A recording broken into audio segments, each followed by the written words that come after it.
Hello, this is Paranormal Girl, and I would like to talk further with regards to the kobold. The nature and danger of the legendary kobold. In ancient folklore, the kobold is a small, pointy-eared, goblin-like creature with a short temper and a mischievous spirit. While generally described as well-intentioned, anger in a kobold is said to be a dangerous mistake.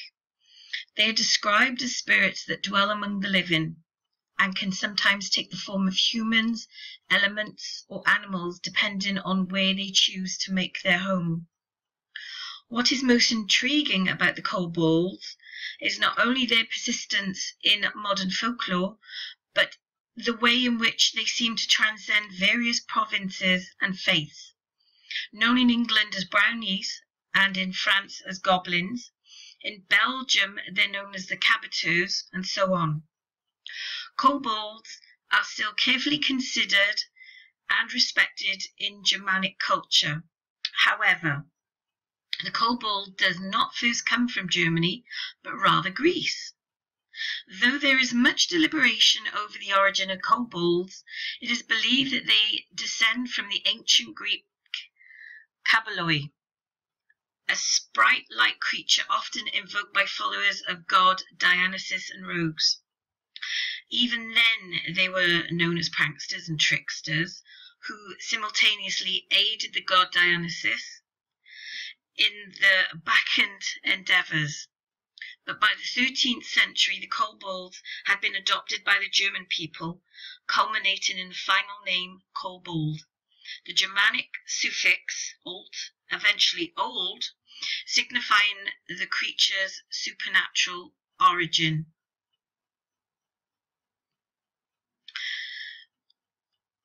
Kobolds are typically described as small, pointy-eared, goblin-like creatures, and there's a picture of one there.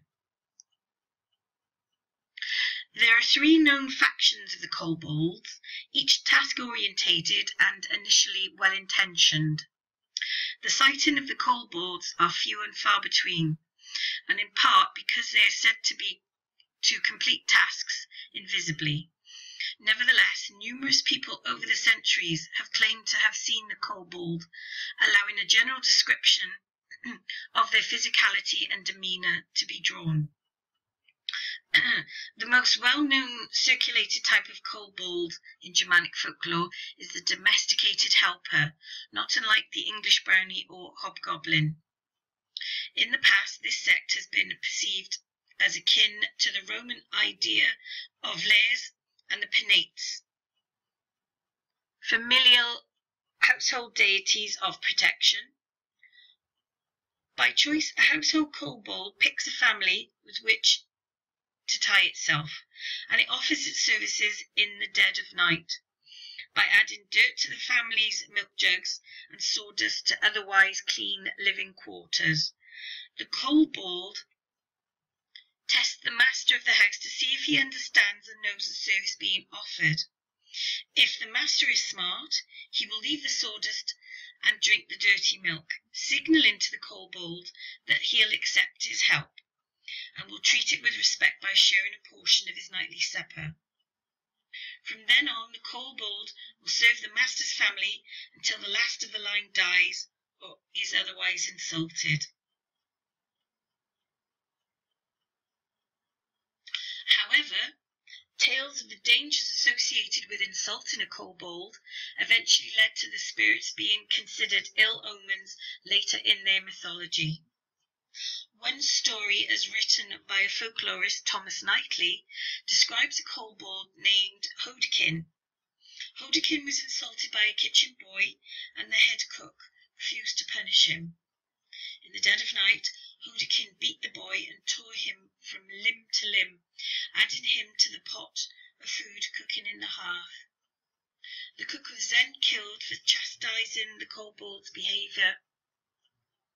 And instances like this are not uncommon to kobold culture, and thus have caused the other two sects of kobolds to be feared, more so than the household creatures, undoubtedly due to their rougher natures. The second form of kobold, which came to be described in folklore in around the 1500s, is the crude and dirty miners. Akin to the Norse perception of dwarves, they are described as smaller than humans and hot-tempered, and live underground to spend their days mining the metals of the earth.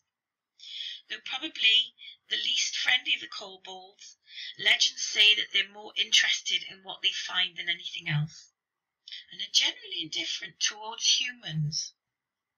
Nevertheless, stories of the mining kobolds were once so embedded with the human consciousness that miners decided to name the ore Kobold after them, because they blamed the kobold for the poisonous, troublesome nature of the typical arsenical ores of the metal, which polluted other mined elements. Finally, the third and least recognised type is the sea kobolds.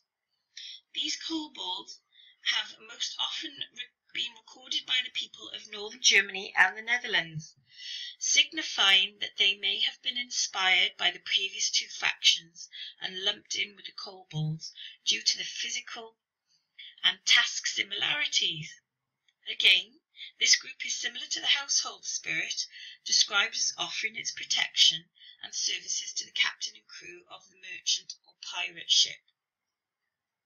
These creatures have been recorded as helping prevent the ship they are on from sinking. However, if the ship does sink, the kobold flees for its life, leaving the humans behind to defend for themselves. It is because of this that sighting of a kobold came to be seen as a bad omen, and it was said that if a ship's captain sees one before leaving the dock, he is certainly better off remaining on land than tempting fate in the waters.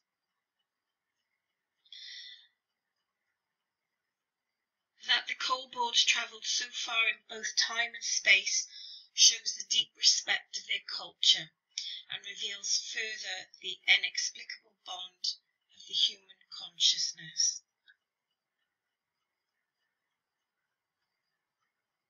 There are a few references here that might be worth looking up and reading. Again, it's a very interesting subject.